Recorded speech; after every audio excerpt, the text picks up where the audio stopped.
এই বাচ্চাটাকে দেখো কি সুন্দর লাগছে না, ছোট্ট একটা ফুটফুটে বাচ্চা। কালকে আমাদের গ্রামে রোড হয়েছিল, প্রায় দেখো এদিকে রোড হয়েছে আর এদিকে গ্রাম আছে, এদিকে রোড হয়নি, এদিকেও প্রায় 1-200টার বাড়ি আছে।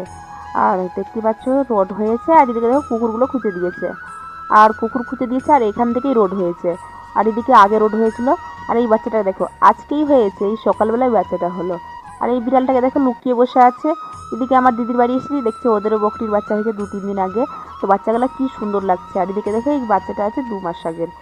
আর এদিকে দেখো আমার মেয়ে আর আমার দিদির ছেলে খেলা করছে, আর তারা এখানে মনসা ঘরের সামনে খেলা করছে, কি সুন্দর লাগছে। তো দেখতেই পাচ্ছ কি সুন্দর করে খেলা করছে তারা দুনো ভাই বোন। আর এদিকে বাচ্চাগুলো কি সুন্দর করে হাঁটতে পারছে। ওদের বাড়িতে সিমের গাছ লেগেছে, সিমের ফুলগুলো দেখো কি সুন্দর। আর একটা আছে এখানে জবা ফুলের গাছ। আর দেখো সে আমাকে উনুন দেখাচ্ছে, যে দেখো উনুন দেখো মাসি কি সুন্দর লাগছে উনুনটা না। তার জন্য আমি দেখছিলাম। ভিডিওটা কেমন লাগলে, ভালো লাগলে একটা সাবস্ক্রাইব করো। আর বাচ্চাগুলোকে দেখো কি